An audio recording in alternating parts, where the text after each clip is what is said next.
संसार में जन्म लेने वाला मानव, चाहे संत साधु सन्यासी तपस्वी साधक उपासक चाहे जो हो, अगर मृत्यु लोक में जन्म लिया है तो उससे पाप हुआ है। क्या क्या पाप हुआ, कितने स्थान पर उसने पाप किया? तो कहा, पहला, झाड़ू लगाते समय जीव मर जाता है, उसका पाप माथे चढ़ जाता है। दूसरा, अग्नि जलाते समय छोटे छोटे पतंगे जल जाते हैं, उसका पाप माथे चढ़ जाता है। तीसरा, स्नान करते समय, वस्त्र धोते समय, बर्तन धोते समय पानी में छोटे छोटे जीव मर जाते हैं, उसका पाप माथे चढ़ जाता है। चौथा, हम चलकर कहीं पर भी जाते हैं, हमारे पाँव के नीचे छोटे छोटे जीव मर जाते हैं, उसका पाप माथे चढ़ जाता है। तो ऋषभदेव जी महाराज जी से पूछा, जब प्रत्येक जीव से, प्रत्येक मनुष्य से, संसार में जन्म लेने वाले मानव से इन 4 स्थान पर अगर पाप होता है तो फिर मनुष्य क्या करे, इस पाप को समाप्त कहाँ कर सकता है? तो ऋषभदेव जी महाराज जी ने लिख दिया, सत्संग में जाकर बैठ जाइए, सत्संग में जाकर बैठ जाइए, भगवान की भक्ति में जाकर बैठ जाइए, पाप जलकर भस्म हो जाएगा। पाप की समाप्ति भगवत स्मरण है, पाप की समाप्ति सत्संग है, पाप की समाप्ति भगवान का स्मरण, भगवान का मंत्र जाप, नाम जाप, कीर्तन, मंत्र स्मरण। अब करो परमात्मा का भजन।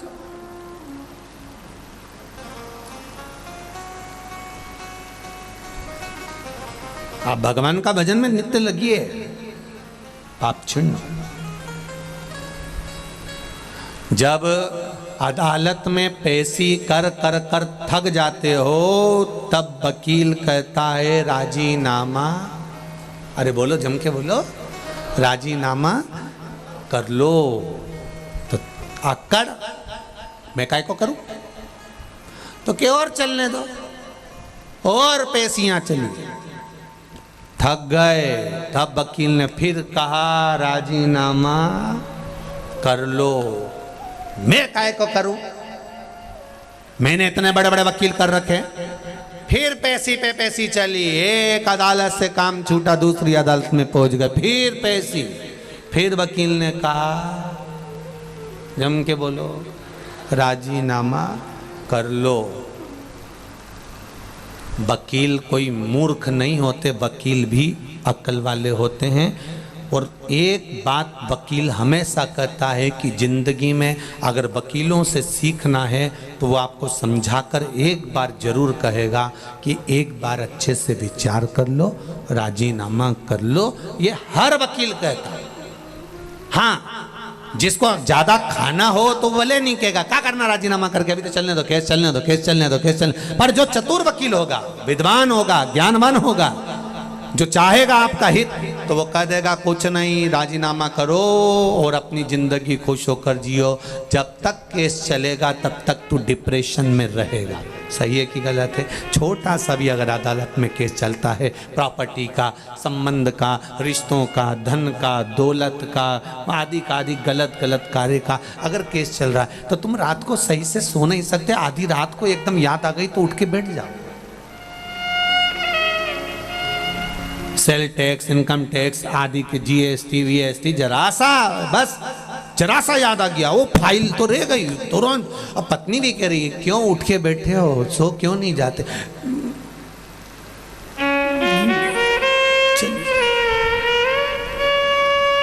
देखिए,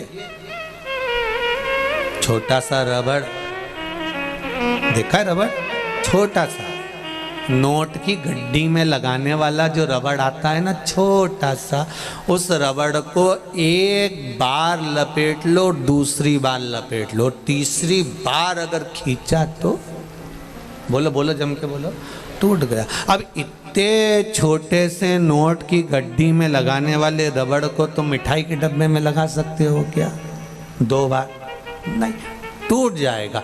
बड़े डब्बे में लगा सकते हो? नहीं, टूट जाएगा। उसी तरह ये चित्त, ये वृत्ति, ये मन वो रबड़ है जिसको हमें परमात्मा के चरणों में लगाना चाहिए, पर हम इसको नोट की गड्डी में और डब्बों में लगा रहे हैं, इसलिए ये रबड़ जल्दी टूट जाता है, बहुत जल्दी। इस रबड़ को सही जगह लगाए, ज्यादा रबड़ को खींचोगे टूटेगा, दिमाग को ज्यादा 10 जगह लगाओगे। इसलिए वकील कहते हैं राजीनामा कर लो, और यह वकील नहीं कर रहे, ये हमारे हृदय में हमें बिठा कर रखना है कि जिसने जिंदगी में जन्म लेने के बाद राजीनामा करना सीख लिया, कोई भी बात हो, सब्जी बेकार बन गई राजीनामा कर लो, कोई बात नहीं, नमक ज्यादा पड़ गया राजीनामा कर लो, काम बिगड़ गया राजीनामा कर लो, कोई बात नहीं, चिल्लाना नहीं, क्रोध नहीं, अभिमान नहीं, अहंकार नहीं, वासना नहीं, तृष्णा नहीं, लोभ नहीं, आसक्ति नहीं,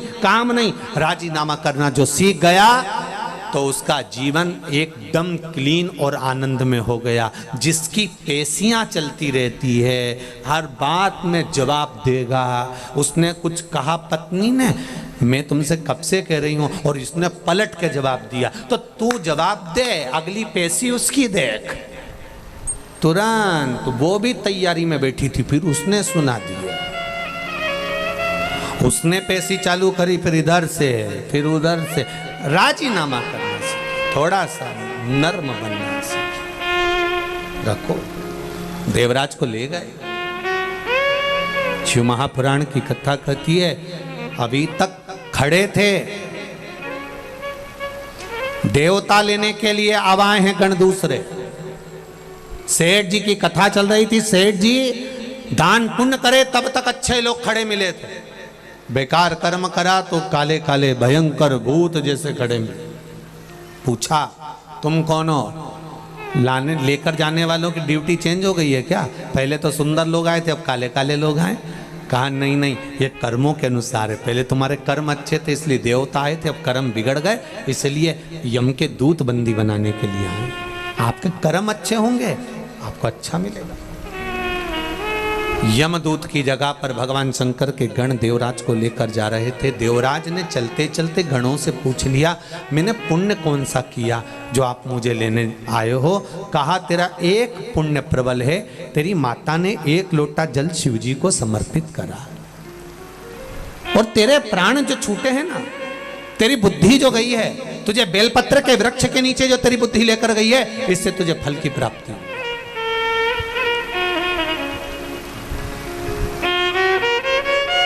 अच्छी जगह अपने गांव से, अपने नगर से, अपने शहर से, आप अच्छी जगह पर जाकर बैठ रहे हो, कथा में जाकर बैठ रहे हो, सत्संग में जाकर बैठ रहे हो, प्रवचन में जाकर बैठ रहे हो, भगवान के भजन में जाकर बैठ रहे हो।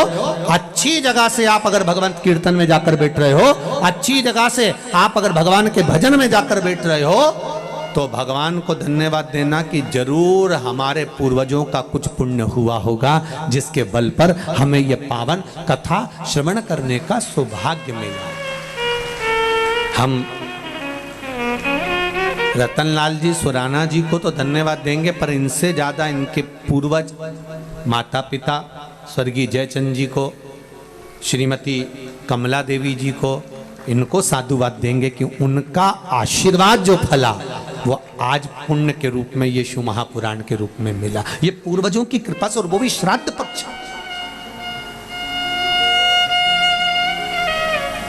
ये उनकी कृपा से। तेरी कृपा बिना न हिले एक भी लेते श्वास, तेरी कृपा से तनो तनो बखान क्या करूं मैं राखों के ढेर का, छपटी भभूत में है खजाना कुबेर का। हे गंगाधार मुक्ति द्वार ओंकार तू, भोरे ओंकार तू, आयो शरण तिहारी शंभु तार तार तो। हमारे कर्म के अनुसार हमें फल की प्राप्ति। एक सेठ जी मरते हैं, उनकी शोक सभा होती है। बोलो रे भाई,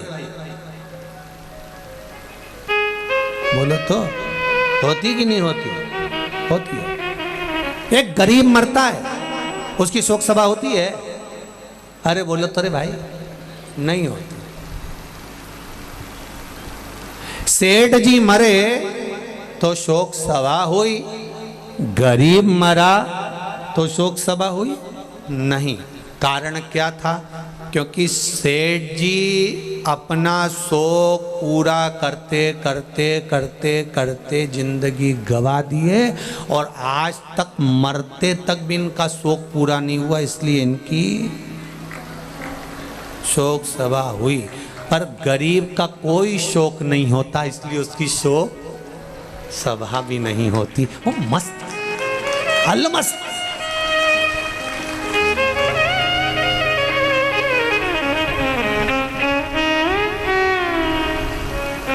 इसलिए सेठों में सेठ मारा सांवरा, बाकी डुपली है केट। जितना है वो एक ही सेठ। कौन?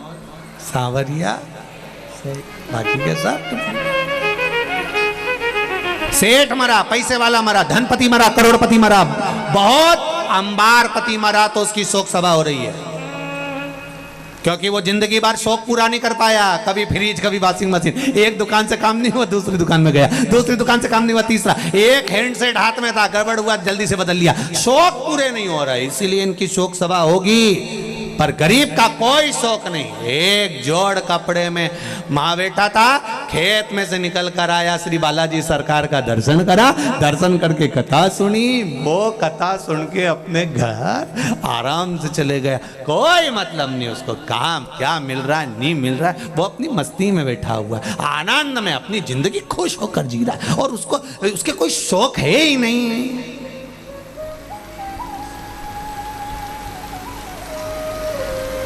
कोई शौक नहीं, इसलिए इनकी शोक सभा भी नहीं। तुम खुद देखो, किसी किसी दुकान पे जो नौकर काम करता और निपट गया तो उसकी शोक सभा होती क्या? और सेठ जी मारे तो शोक सभा।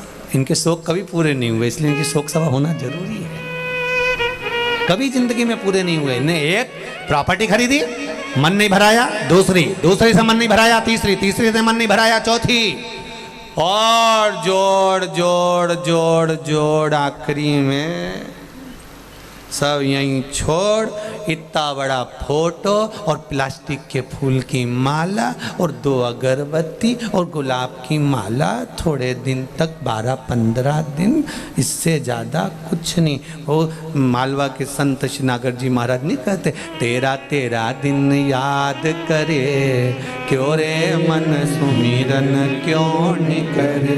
केवल 13 दिन तक ताजे फूल की माला, 2 अगरबत्ती, एक दिया, और पूरा घर का लोग आएगा, आंख से आंसू बहाएगा, और 13वें दिन नुक्ती और बूंदी का रायता और मंगोड़ा, गुलाब जामुन, दही बड़ा और इमरती सब चकाचक खाएंगे। तू मर गया, उसके बाद भी लोग कहेंगे थोड़ी तरी वाली सब्जी दो, थोड़ी तरी वाली दो, थोड़ा रायता खट्टा हो गया, इसमें शक्कर मिलाई दो रे बाबा, थोड़ा सा खट्टा हो गया। अब बताओ, वो मरी गया, चले गया, 16 श्राद्ध में फोटो को नीचे रखेंगे, और फोटो को नीचे रखकर और कंडा जला के घी और शक्कर गुड़ छोड़ेंगे। और बेचारे को दमे की बीमारी थी, बेचारा दमा में मर गया, और कंडे की ओर धुनी देती ला और पड़ेगा, डर आ रही, और घी और पूड़ी और खीर पूड़ी में मिला के तुम्हारे फोटो में चिपका देंगे, और तुम ऐसी स्माइल देती रहोगी, वो पूरी चिपकी रहेगी, खत्म जिंदगी समा। इसलिए मान मेरा कहना नहीं तो पछताएगा, और माटी का खिलौना माटी में मिल जाएगा। हेट बूट सूट सब धरा रह जाएगा अलमारी में। इसलिए सुराना जी ने कथा रखी है, अपनी अलमारी के अच्छे अच्छे कपड़े निकाल के लिया और बालाजी सरकार में आकर पहनो। बाबा भी ठाट में और तुम भी ठाट में, अलमस्त होकर रहो। कई बहुएं बड़ी रोती रहती दिन भर, आंख में आंसू डाल। सास हमेशा कहती थी अच्छा पहनो, खूब रखा है पहनो। क्या करोगे? एक पति पत्नी घूमने के लिए विदेश का है, पत्नी को वहां पर एक सेट पसंद आ गया, हाफ सेट बड़ा सुंदर। पत्नी ने कहा ले लो ले लो, 7 लाख का है, ले ले। पत्नी ने ले लिया। एलईडी चालू करो, एलईडी ले लो। अब 7 लाख कहाँ, ले ले ले ले। और पत्नी ने वो सेट ले लिया। और लेने के बाद पति ने कहा पहन ले। अभी थोड़ी ना पहनूंगी, अच्छा जरा मौका आन दो फिर पहनूंगी। और मौके का इंतजार करती रही। फिर कब पहनेगी? अब जन्मदिन आ गया, आज तो पहन ले। नहीं अभी नहीं, मेरे देवर के लड़के की शादी होगी तब पहनूंगी। और पहनते पहनते ही मालूम एक दिन छाती में दर्द हुआ। अर्थी पे बांध दिया। पति रोता रोता अंदर गया, सेट निकाल के लाया, इसको पिनाने लगा। बेस्ट फ्रेंड दोस्त कहने लगे भाभी तो मर गई, अब क्यों पिना रहा है? मैं इसको हमेशा कहता था पहन ले पहन ले पहन ले। ये हमेशा कहती थी मौका आन दो मौका आन दो मौका आन दो। इसका तो मौका नहीं आया और भगवान ने लगा दिया चौका। ले बड़ा जितने लोग कथा सुन रहे हैं आस्था चैनल पर, जितने लोग कथा सुन रहे हैं फेसबुक यूट्यूब पर, और जितने कथा सुन रहे हो ये सालासर बालाजी के धाम में, तुम मौके का इंतजार मत करना रीजी बिल्कुल। अपन तो एक से बढ़कर एक पहन लो, जो अलमारी में धरा सब निकालो, सब पहनो। कोई कहती नहीं कि नहीं साड़ी, कोई शादी ब्याह में पहनना, शादी ब्याह से पहले निपट गई तो फिर ऊपर जाऊंगी तो मेरा मन कितना दुखेगा। और यमराज से कहूंगी मैं यमराज प्लीज मैंने वो नीली वाली नहीं पहनी, वंस मोर, एक बार फिर छोड़। यमराज के चल वापिस, कौन दे? अरे भाई जीवन मिला उसका सदुपयोग करिए, तो जीवन का सदुपयोग होना चाहिए। एक बिंदुक नाम का ब्राह्मण वो भी गलत वृत्ति में पड़ गया था, मुक्ति नहीं हुई उसकी। 3 तरह से मरे हुए व्यक्ति को मोक्ष नहीं है। पानी में डूबकर मरा हुआ, स्त्री के हाथ से मरा हुआ, सर्प के डसे से मरा हुआ, इसकी गति नहीं होती, इसकी मुक्ति नहीं है, इसका मोक्ष नहीं है।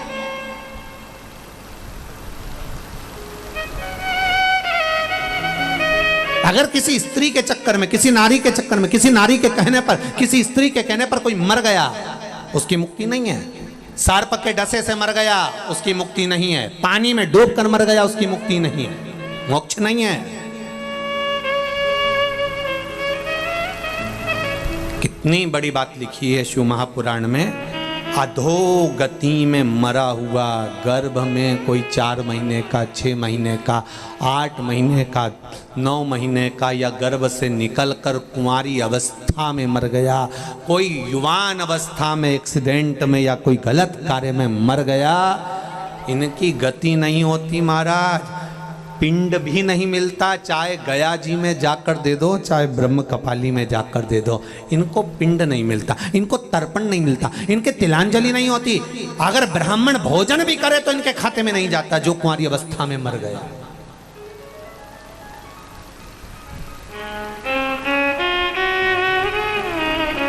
कहां मुक्ति? क्या करना है?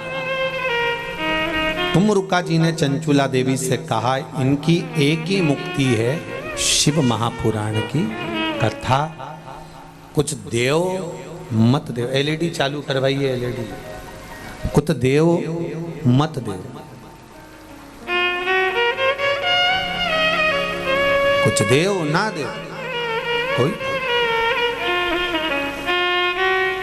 पर निवेदन है, अगर जिसने जिंदगी में एक बार हृदय से, चित्त से, मन से शिव महापुराण की कथा सुन ली,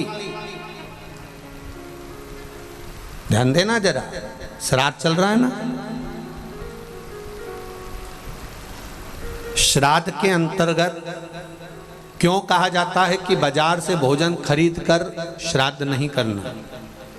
श्राद्ध करना तो घर की बहू, घर की माताएं भोजन बनाए। क्यों कहा? गरुण पुराण में, पद्म पुराण में, अग्नि पुराण में, स्कंद पुराण में, शिव महापुराण में वर्णन मिलता है कि घर की नारी बहुएं जब भोजन बनाती है श्राद्ध पक्ष का, और वो भोजन ब्राह्मण जब ग्रहण करता है, तो केवल बहू बेटियां जब भोजन बनाती हैं, बहुएं भोजन बनाती हैं, तो केवल ससुराल के पितर नहीं तरते। ध्यान देना, जैसे ससुराल में कोई दादा ससुर है, उसकी तिथि है चतुर्थी, तुमने चतुर्थी को श्राद्ध का भोजन बनाया, ब्राह्मण को भोजन कराया, तो बहुओं को ये ना लगे कि हम हमारे ससुर के, दादा ससुर के निमित्त से जी मारे। नहीं, बहू जब भोजन बनाती है, ससुराल में अगर कोई ब्राह्मण श्राद्ध पक्ष का भोजन ग्रहण करता है, तो बहू के मायके में अगर इस तिथि में कोई गया होता है, तो आधा भाग उसके खाते में, उसके मायके में पहुंच जाता है।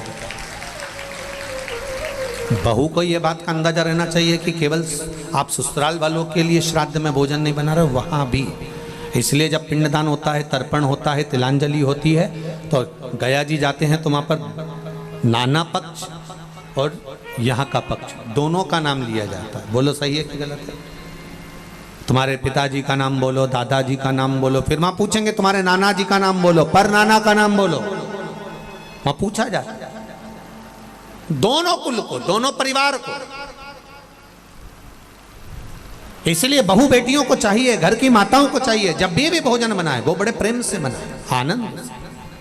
और प्रयास करा करो कि श्राद्ध पक्ष में सीधा ना देना, आटा चावल दाल ये हम ना दें। हम चाहें ये नहीं कि हम सीधा दे के हम भगवान को कि हमने सीधा दे दिया, अब हमें भोजन बनाने की जरूरत नहीं। आप भोजन बनाओ, सीधा दोगी तो केवल ससुराल का लाभ मिलेगा, कि ससुराल का कोई तिथि का व्यक्ति गया तो उसको फल मिलेगा। पर आपने अगर भोजन बनाया और ब्राह्मण ने अगर भोजन तुम्हारे घर में करा, तो उसका आधा भाग तुम्हारे ससुराल में अपने आप चला जाएगा। उन जीवों का भी कल्याण हो जाएगा, जिसको ससुराल में, अगर मायके में किसी ने भोजन नहीं भी दिया, मायके में कोई प्राप्त नहीं भी हुआ, तो उनको भी उसकी फल की प्राप्ति हो जाएगी। देव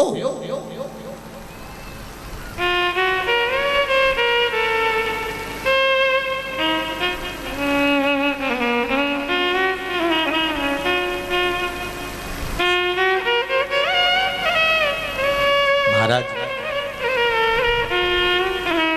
श्री शिव महापुराण की कथा कर रही है। बिंदु की मुक्ति कैसे हो, कहा चंचुला शिव महापुराण की कथा सुन। उसने कथा सुनी तो यहां पर भी संवाद आता है, जब श्री हनुमान जी महाराज की माता अंजना देवी कौन थी? पूर्व समय में एक अप्सरा, पुंजिका स्थला जिसका नाम था।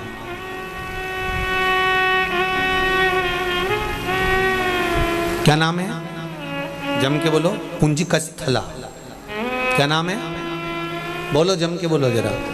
हनुमान जी की जो माता है अंजना, अंजना माता का पूर्व का नाम है पुंजिका स्थला, एक अप्सरा है।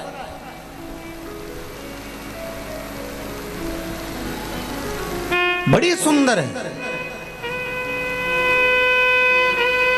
इनकी सुंदरता का बखान नहीं कर सकता कोई। अति रमणीय, अति सुंदर, बहुत सुंदर। छोटी सी अवस्था थी, छोटी सी उम्र में इन्होंने एक गलती कर दी। उस पुंजिका स्थला ने एक गलती करी कि वो सुंदर तो थी पर चंचल बहुत थी। सुंदर भी और चंचल। महाराज, पुंजिका स्थला ने एक गलती कर दी कि वो आज मृत्यु लोक में गई, भ्रमण करने के लिए जब पहुंची, भ्रमण करते करते उसने क्या देखा कि एक बंदर तपस्या में लीन है, साधना में लीन है, तप कर रहा है। तो पुंजिका स्थला को लगा, बताओ, अभी तक तो मैंने देखा था कि मुनि तप करते हैं, संत तप करते हैं, साधु तप करते हैं, ऋषिवर तप करते हैं, साधना करते हैं, पर यहां तो बंदर तप कर रहा। पुंजिका स्थला को ये बात थोड़ा अच्छी ना लगी, तो उन्होंने एक छोटी सी अवस्था थी, पेड़ पर चढ़ गई और पेड़ पर चढ़कर वहां के जो फल लगे थे वो तोड़कर उस बंदर को मारने लगी।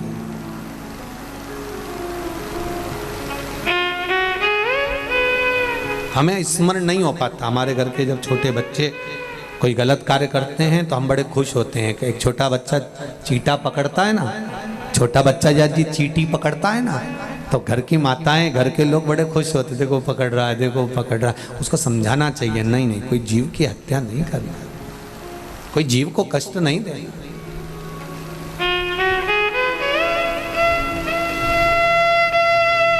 क्यों किसी को दुख? महाराज शिव कथा कहती है, ये मानव का शरीर बड़ी मुश्किल से मिला है, ये किसी को कष्ट देने के लिए नहीं, किसी के कष्ट के निवारण के लिए मिला।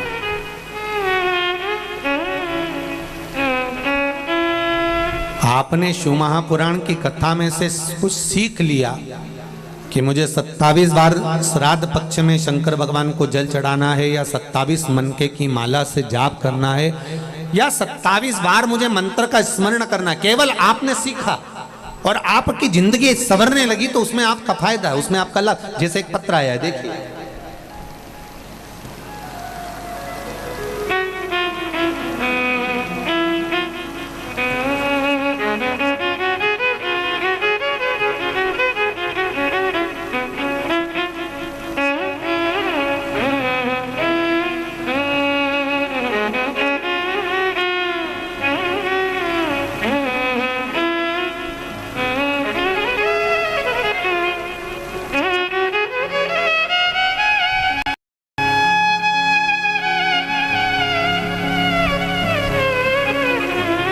मैं संस्कार ज्ञानी फतेहाबाद हरियाणा से आया हूं।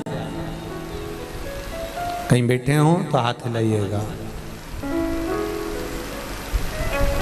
कहीं पर विराजित हो। आप इधर हैं? हाथ कहाँ है बाबू? हाथ हिलाइए, धीरे धीरे, आराम से आराम से आराम से। मैं संस्कार ज्ञानी फतेहाबाद हरियाणा से आया हूं। दिख नहीं रहे हो बाबू? थोड़ा सा आगे आएंगे आप? हमें दिख नहीं रहा है, कैमरे वाले को भले दिख गए होंगे। मेरी उम्र 12 वर्ष है गुरुजी। मैं 400 किलोमीटर दूर से आया, अपने दादा दादी व परदादा दादी के साथ बाबा की धोख लगाने आया हूँ। मैं जन्म से ही विकलांग था, मेरे दोनों पाँव से मैं चल नहीं सकता था। हरियाणा के लगभग सभी डॉक्टरों का इलाज करवा लिया था, पर मेरे पाँव से मैं चल नहीं पाता था, बेड पर पड़ा रहता था, उठ नहीं पाता था। गुरुदेव, आपकी कथा टीवी पर सुनी, एक बेलपत्र और एक लोटा जल का कमाल दिखाने आया हूँ। मैं अपने पाँव पर चलकर शिव पुराण को धोख लगाने वाला हूँ।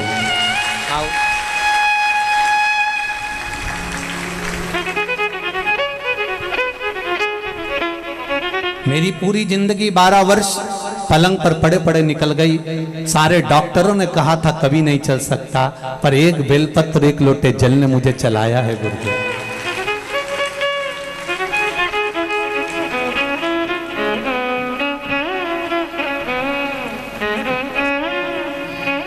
जोरदार ताली बजाएं। जो बेटा पलंग पर पड़ा रहता था, उठ नहीं पाता था, चल नहीं पाता था, आज वो चलकर सालासर बालाजी की इस कथा में शिव महापुराण में पहुंचा है। जोरदार ताली बजाकर स्वागत करें। सारी समस्या का हल एक लोटा जल। शिवाय नमस्तुभ्यं।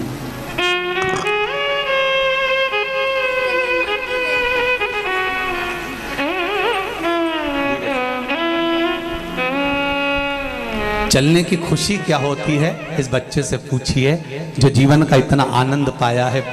12 साल से जो पलंग पर पड़ा था और चला है बाबा की कृपा से, उसके चलने की प्रसन्नता, उसका आनंद है। शंभु शरणे मांगू घड़ी रे घड़ी, दुख काटो दया करी मैं दर्शन आपू। देखकर बड़ी प्रसन्नता है। देखिए शिव जी के पास में, यहाँ पर हमारे पास में या कुबेरेश्वर धाम में या हमारे पास कोई ऐसी विद्या नहीं, कोई मंत्र नहीं, कोई साधना नहीं, कोई हमारे पास में बेल भभूति नहीं। हमारे पास तो केवल ये शंकर का नाम है और शिव का स्मरण है। शंकर भगवान का ही स्वरूप श्री बालाजी सरकार सालासर में विराजमान है। 11वें रुद्र बाबा को यहाँ कथा कराना होगी और आप लोगों के भाग्य में ये कथा लिखी होगी तो श्राद्ध पक्ष में मिल रही है। ये तो उसकी कृपा है, उसकी उदार। बहुत आप दिल से उसका भजन करो, पुकारो आप दिल से, आप स्मरण करो दिल से, वो मिलेगा जरूर। हम कुछ नहीं दे सकते आप, ना हम बेल दे सकते हैं, ना हम आपको भभूति दे सकते हैं, ना हम आपको कोई मंत्र साधना, हम ये भी नहीं कर सकते कि आप ऐसे रहना या इतने दिन तक बैठे रहना। हम तो केवल इतना कहेंगे कि आप दिल से बाबा से कहिए, आप दिल से उसका स्मरण करिए। एक लोटा जल और एक बेलपत्र बाबा को कहकर बोल कर आना, दिल से देकर आना, दिल से कहकर आना, वो दिल से दे देगा। और आए हो बालाजी की कथा में सालासर, दिल से कथा सुनकर जाना।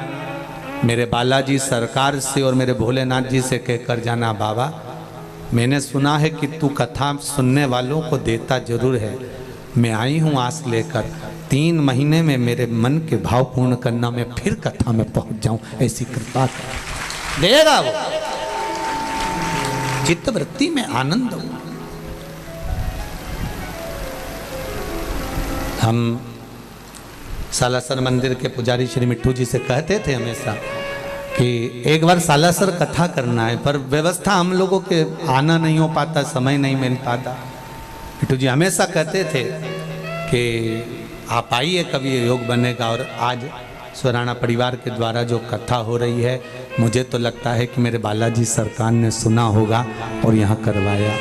सुराना जी के यहाँ से उनकी धर्मपत्नी प्रेमलता जी, उनके पास जब सूचना मिली कि गुरुजी बोल रहे हैं कि कथा वहाँ एक गांव पर या दिल्ली कराने की अपेक्षा सालासर जी कराओ, तो मैं कहूँगा कि उनके दोनों बेटों और बहुओं के चेहरे की प्रसन्नता बता रही थी कि हमारी माँ ने कह दिया कि सालासर में हो रही है तो और खुशी की बात है। तो ये एक आनंद का विषय हो जाता है, एक आनंद की लहर हो जाती है। हाँ, इतनी व्यवस्थाएं करना बहुत कठिन। पहले दिन ही तुम इतने सारे आ गए कि हमारा तो सोचे सुराना जी आधा टेंशन है उसके। पर सुनो, जहां मौका मिल जाए, रोड पर आसपास में जहां जगह मिल जाए, वहां बैठकर 2 शब्द शिव महापुराण के उसके इस पावन छत्र छाया में सुन लो और उससे कह लो, कह उससे।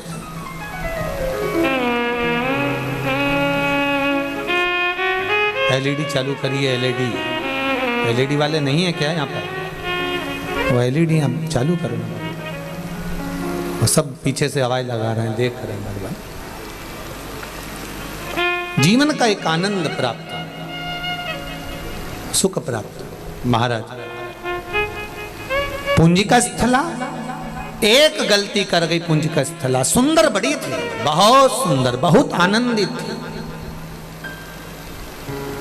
पर उसने एक गलती कर दी। पुंजिका स्थला ने पहचान नहीं पाई। उसने तो सोचा बंदर है, पर हमारे शास्त्र कहते हैं साधु संत सन्यासी तपस्वी मुनि साधक जितने तप करने वाले होते हैं, ये मनुष्य देह में मृत्यु लोक में आकर तप नहीं करते, क्योंकि इनका नियम है अगर हम मनुष्य बनकर तप करेंगे, कोई देखेगा तो हमारे पास आ जाएगा, हमारा पहचान वाला होगा तो हमारे पास आएगा, जानने वाला होगा तो हमारे पास आएगा।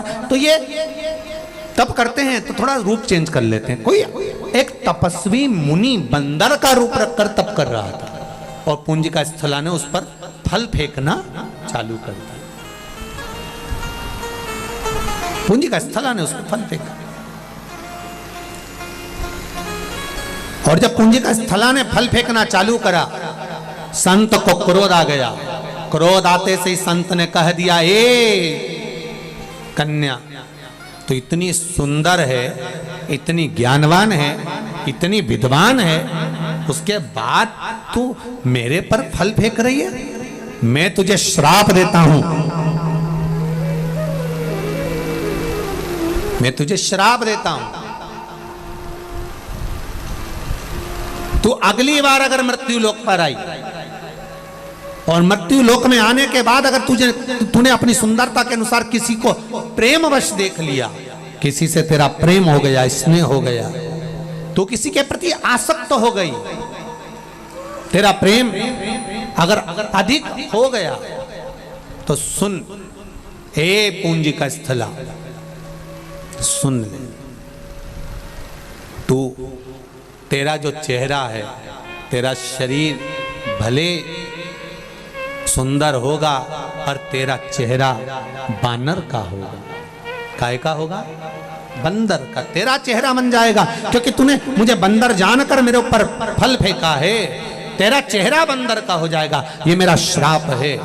पुंजिका स्थला रोने लगी, आंखों में आंसू भर गए पुंजिका स्थला के, संत के चरण पकड़ लिए, गुरुदेव गुरुदेव मुझे क्षमा कर दो। श्री हनुमान जी की मां अंजना देवी पूर्व समय की एक अप्सरा पुंजिका स्थला है, रो पड़ी, चरण पकड़ लिए, संत के गुरुदेव मुझे क्षमा कर दो। तब कहा श्राप मैंने दिया है, तू मृत्यु लोक में अगर किसी से स्नेह करेगी तो तेरा चेहरा बंदर का हो जाएगा, पर तुझे एक वर देता हूं कि तेरे गर्भ से एक बालक प्रकट होगा जो संपूर्ण ब्रह्मांड का कल्याण करेगा। स्वयं राम की सेवा में लगा है, स्वयं राम की सेवा।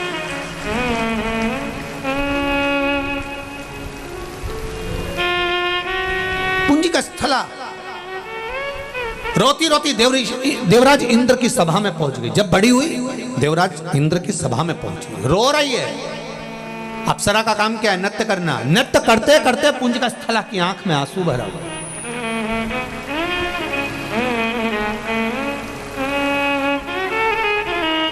पुंजिका स्थला रो रही है, आंख में आंसू भरकर खूब खूब रोई।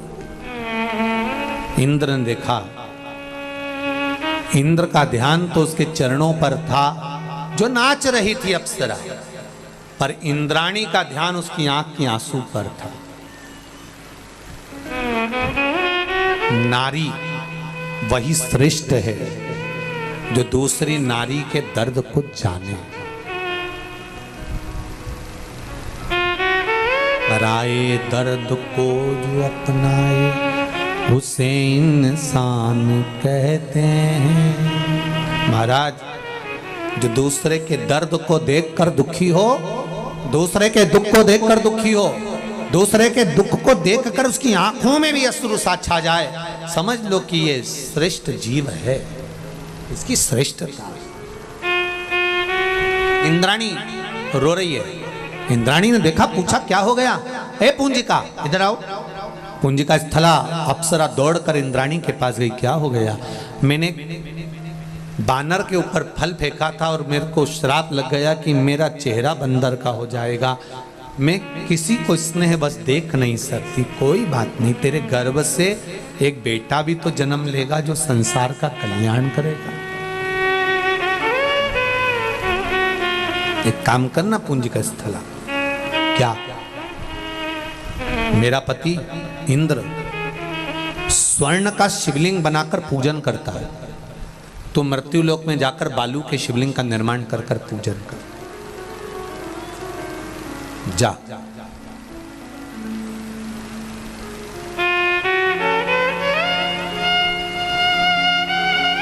ऐसा कोई 33 कोटि में कोई देवता ऐसा हो, कोई अप्सरा ऐसी हो, कोई देव ऐसा हो जिसने अपनी जिंदगी में शंकर भगवान की आराधना ना करी हो। महाराज, ब्रह्मा ब्रह्मलोक में रहते हैं, भगवान विष्णु बैकुंठ लोक में रहते हैं, पर मृत्यु लोक का अगर कोई देव है तो वो देव अधिदेव महादेव है। मेरा शंकर इस मृत्यु लोक में आपके दुख को काटने के लिए बैठा है। पर आप लोगों की आदत इतनी विचित्र है, दूर के ढोल सुहावने। दुनिया के लोगों को शंकर भगवान से बड़ी बड़ी दिक्कत थी। हमारे यहाँ लिखा एक पत्र में, एक कोई ने लेटर भेजा था। इस पत्र में एक बहन ने लिखा है, कल वो जो जज साहब के साथ में आई थी, उनकी माता जी थी, कौन थे? हाँ, जज साहब की। तो उनकी माता जी ने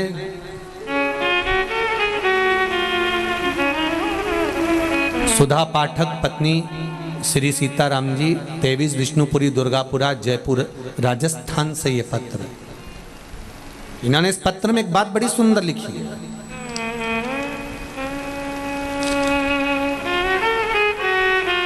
कि पहले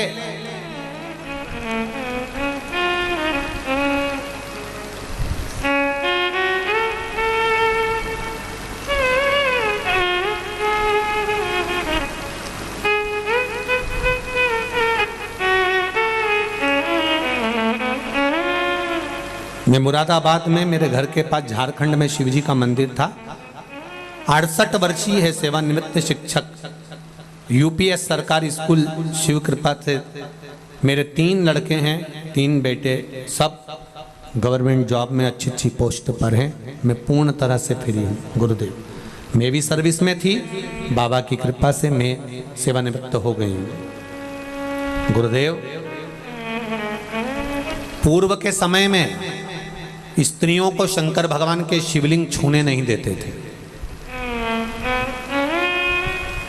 तब मैं घर में शिवलिंग का निर्माण कर कर पूजन करती थी और उसका फल क्या है कि मेरे बेटे, मेरे परिवार के सदस्य कभी दुखी नहीं रहा, सब सरकारी नौकरी में रहे, किसी को कष्ट नहीं आया।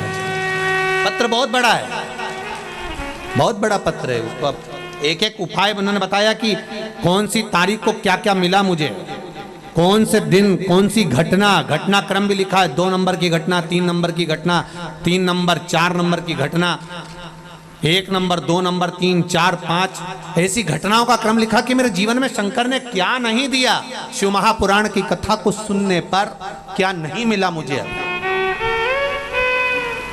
क्या प्राप्त नहीं हुआ।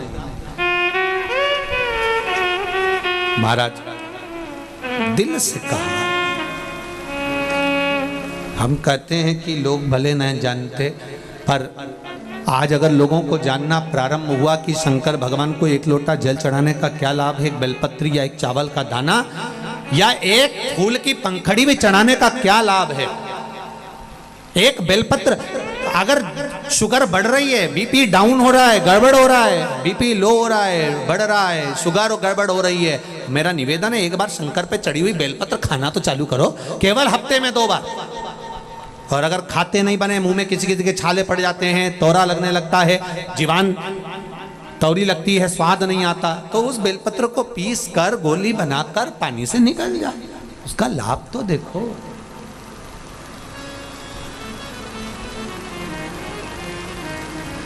भोलेनाथ दया करना, मैं तेरे भरोसे हूँ, मेरे बाबा दया करना, मैं तेरे भरोसे हूँ। आप उसके भरोसे रहकर कार्य तो करो।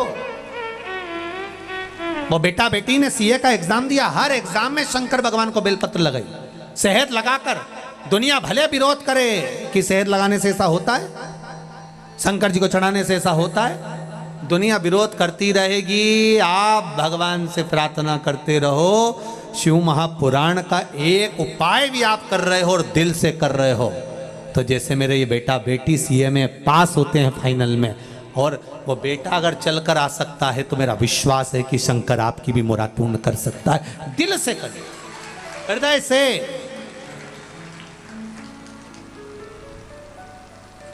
दिखावा नहीं करना है हमें। पत्र बहुत है, पढ़ेंगे समय के अनुसार, पर अपने मन से आप भगवान की प्रार्थना करिए, हृदय चित्त से, दिल से करिए।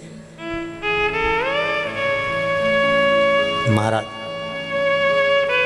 पुंज का स्थला से कहा तुम जाओ और मृत्यु लोक में जाकर एक बालू का शिवलिंग, मिट्टी का शिवलिंग, पार्थिव शिवलिंग का निर्माण करो और उसकी पूजन करो। पुंज का स्थला गई, शिवलिंग का निर्माण करा, पूजन करी, आराधना करी। आराधना करते करते करते करते करते करते करते समय बीता और पुंज का स्थला की दृष्टि एक राजा पर पड़ गई जो शेर से युद्ध लड़ रहा था।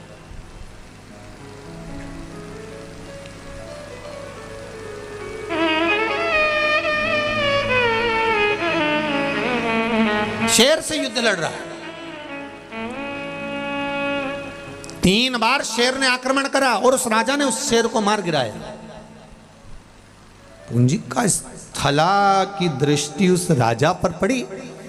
बड़ा सुंदर था, बड़ा अच्छा लग रहा था, बस श्राप था, प्रेम से देखेगी और मुख बंदर का हो जाएगा। पुंजिका स्थला का शरीर तो अच्छा रहा पर चेहरा बंदर का हो गया। रो पड़ी अपने चेहरे को देखकर, मैं बांदरी बन गई, मेरे बंदर बन गई। रो रही है, बिलख रही है, आंख से आंसू बह रहा है। थोड़ी देर बाद जिस राजा ने शेर को मारा था वो दौड़ता दौड़ता इसकी आवाज सुनकर, चीखने की आवाज सुनकर इसके पास में आया तो पुंजिका स्थला ने क्या देखा कि इस राजा का चेहरा तो बंदर की तरह। पूछा, तुम कौन हो? मेरा नाम केसरी है, मैं यहां का सुमेरु का राजा हूं। हो वाह,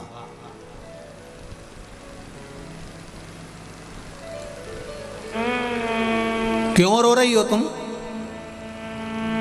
मेरे को श्राप लगा था कि मैं अगर किसी को प्रेम बस देख लूंगी तो मेरा बंदर का चेहरा हो जाएगा।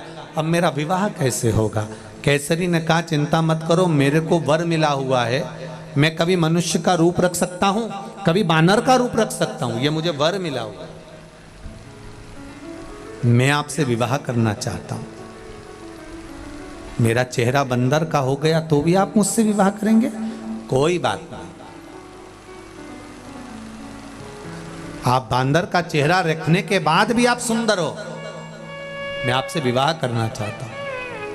केसरी और महाराजा केसरी के साथ में पुंजिका स्थला जो सुंदर कन्या के रूप में थी, बांदरी का जिसका मुख हो गया था, उसका मंगल विवाह हो रहा है।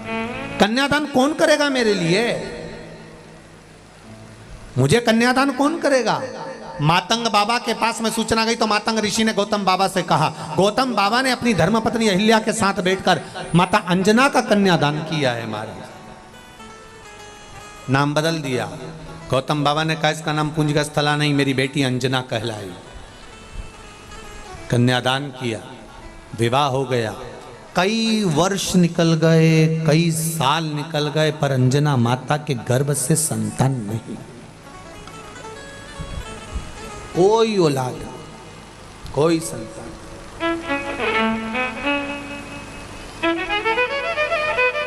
आज आंखों में से जल बह रहा था तो अंजना ने अपने पति केसरी से कहा,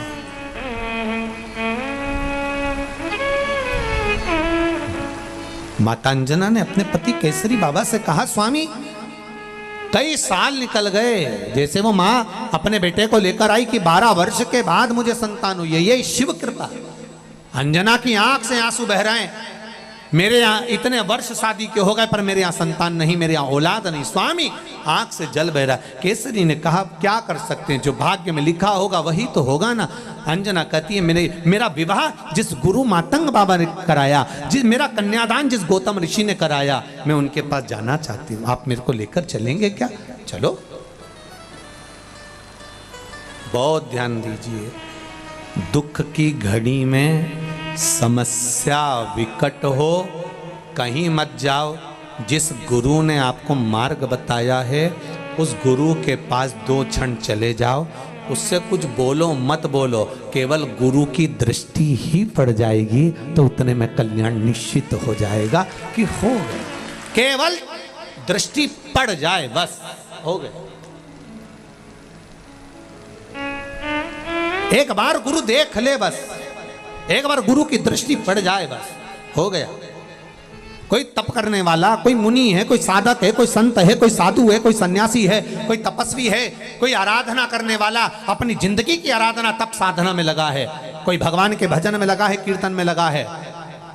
हम उसको छुएं ना छुएं, हम उसको प्रणाम करें ना करें, पर जो भगवान की अविरल भक्ति में डूबा है उसकी केवल दृष्टि हम पर पड़ जाए तो ना जाने कितने पाप हमारे कट जाएंगे। और उम्मीद है कि कोई नई राह हमारी जिंदगी में प्राप्त हो जाएगी, नई राह में। आप जब अपने घर को जाएं, यहाँ से बालाजी महाराज के जब दर्शन करने के लिए मंदिर में प्रवेश करें, तो बालाजी का दर्शन करते करते उनसे दिल से कहना, बाबा बड़ी कृपा करी जो हमें शिव महापुराण की कथा आपकी गोद में बैठने को श्रवण करने को मिल रही है। ये आपकी ही तो उदारता है मेरे सरकार, मेरे बालाजी, ये आपकी उदारता ही तो है जो हमें मिल रही है।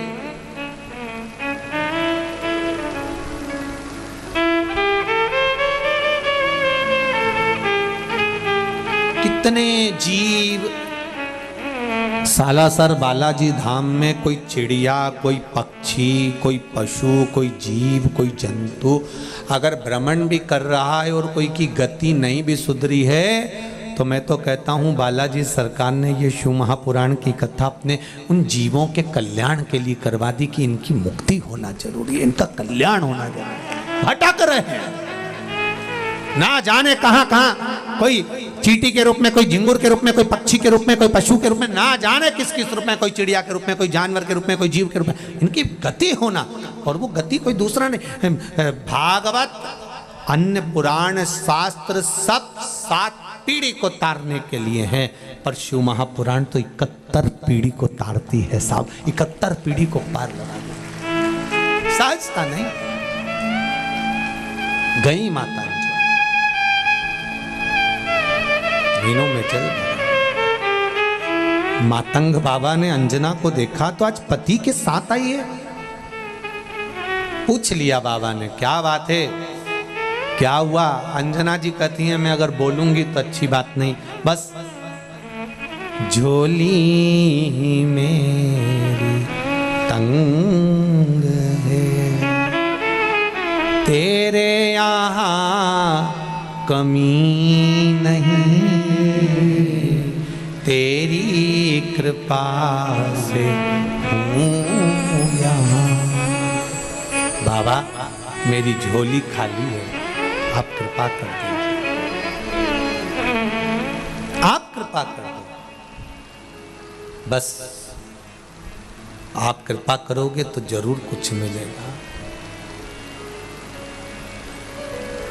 जरूर मिलेगा।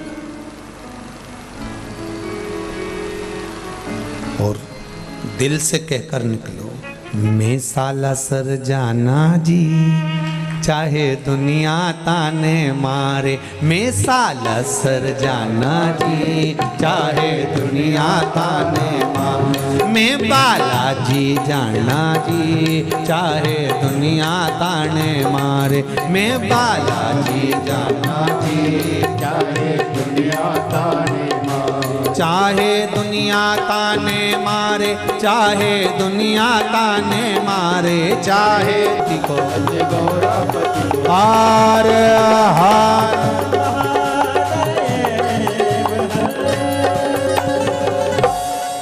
भगवान देवाधिदेव महादेव की कथा कहती है, कभू चूके ना कोई तेरा काम रे, भजले गौरा। अब दिल से, हृदय से, मन से अगर भगवान को रिझा रहे हो तो ये निश्चित है कि वो सुनेगा जरूर, सुनेगा। सालासर धाम में कथा चल रही है, आप बाबा से, शंभू से, मेरे शंकर से दिल से कहें, श्री शिवाय नमस्तु। अपनी जगह पर बैठकर भाव से, हृदय से, दिल से कहें, श्री शिवाय नमस्तुभ्यं, श्री शिवाय नमस्तुभ्यं, श्री शिवाय नमस्तुभ्यं, श्री शिवाय नमस्तुभ्यं, श्री शिवाय नमस्तुभ्यं। भोला सब दुख काटो मारा, ओ भोला सब दुख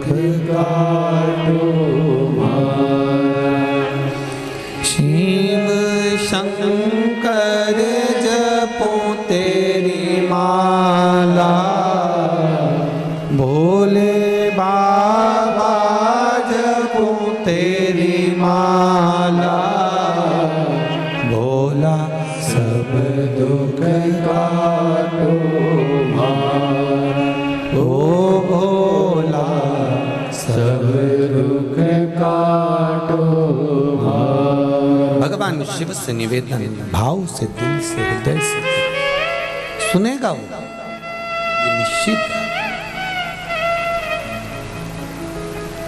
महाराज देवराज नामक का ब्राह्मण गलत कर्म करा पर उसकी माता का फल उस बेटे को मिला। मेरी माताओं, दीदियों, भाई, एक निवेदन करना चाहूंगा, आपके एक लोटा जल जो आप शिव जी को चढ़ा रहे हो, इसका फल कहीं ना कहीं तुम्हारे परिवार को प्राप्त जरूर होगा, ये निश्चित है, खाली नहीं जा सकता, वो मिलेगा जरूर, ये निश्चित था।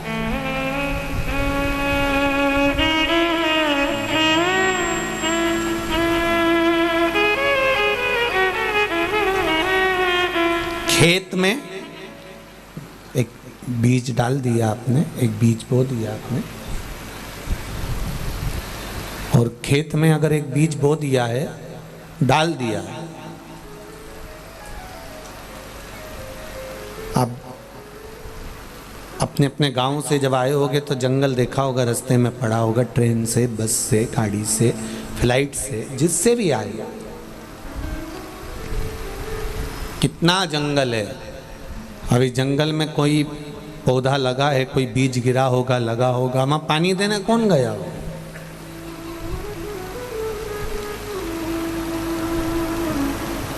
ना तो वहां कोई खाद देने गया, ना वहां कोई पानी देने गया, और ना वहां पर कोई उस पौधे को संभालने के लिए गया, तो भी वो पौधा लगा कि नहीं लगा। उसी तरह एक लोटा जल या एक बेलपत्र या एक बार हम भगवान की भक्ति करते हैं, भजन करते हैं, नाम जाप करते हैं, नाम स्मरण करते हैं, वो उसका पौधा बड़ा जरूर होता है और उसका फल हमारे पूरे परिवार को मिलता जरूर है, ये निश्चित है, वो मिलेगा जरूर।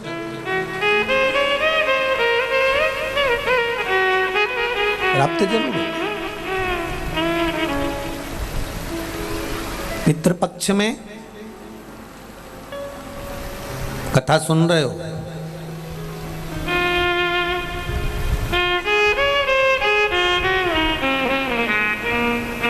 इसका फल आपको तो मिलेगा ही, साथ में आपके पूर्वजों को भी प्राप्त होगा, और वो जरूर प्राप्त होगा, मिलेगा जरूर, वो निश्चित है। देवराज की माता जी ने एक लोटा जल भगवान को समर्पित किया है, और देवराज की माता ने जब एक लोटा जल जो समर्पित करा था, आज बेटे के जब प्राण छूटे, शंकर भगवान के मंदिर में चोरी का सामान लेकर गया था, एक क्षण की कथा का स्मरण हुआ, बेलपत्री के वृक्ष के नीचे प्राण छूट रहे हैं। शास्त्र कहता है आज भी मुर्दे को लेकर जाते हैं, राम नाम सत्य कहते कहते, तो बीच रास्ते में शमशान में ले जाने से पहले एक जगह ऐसी होती है जहां पर मुर्दे को उतारा जाता है, जहां पर मुर्दे का उतारा करा जाता है, मुर्दे को उतारा जाता है, अर्थी को रखा जाता है। कई लोग पूछते हैं यहाँ अर्थी को रखने से क्या लाभ मिलता है, यहाँ मुर्दे को क्यों रखा जाता है। अब उनको ज्ञात तो इस चीज का है नहीं, स्मरण कहाँ, हमारे पूर्वज ऐसा कहते थे यहाँ रखना चाहिए, थोड़ी देर विश्राम देना चाहिए, थोड़ी देर रखना चाहिए, पर रीति क्या, उसका नियम क्या, उसका नियम क्या है? उसका नियम है कि देवराज नाम का ब्राह्मण बेलपत्री के वृक्ष के नीचे अपने प्राणों को त्यागा था, इसलिए उसको भगवान शंकर का धाम मिल गया था। मुर्दे को आज भी ले जाते समय बेलपत्री का वृक्ष तब होता नहीं तो कोई भी पेड़ के नीचे उसको रख देते हैं, पर नियम है बेलपत्री के वृक्ष के नीचे से अगर मुर्दा निकल कर भी गया है और उस पर बेलपत्री के वृक्ष की छांव पड़ी है तो वो कितना बड़ा भी पापी क्यों ना हो, वो परमात्मा के धाम चले ही जाता है, ये निश्चित है।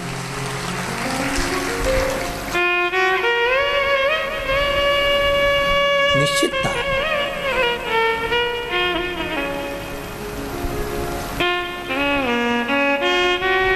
हम कई बार कह देते हैं आप लोगों को, आप लोगों ने स्मरण किया होगा कि अगर निर्माल्य की बेलपत्र, शंकर भगवान पर चढ़ी हुई बेलपत्र कहीं जमीन पर भी पड़ी हुई मिली है तो उसको उठाकर एक बार मस्तक पर रख लिया करो।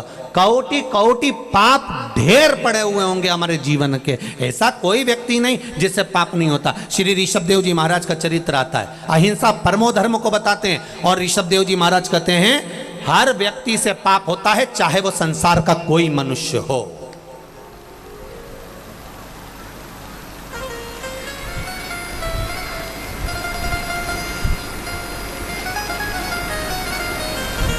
ऋषभ देव जी महाराज कहते हैं ऐसा संसार का कोई मानव नहीं जन्मा जिससे पाप नहीं हुआ।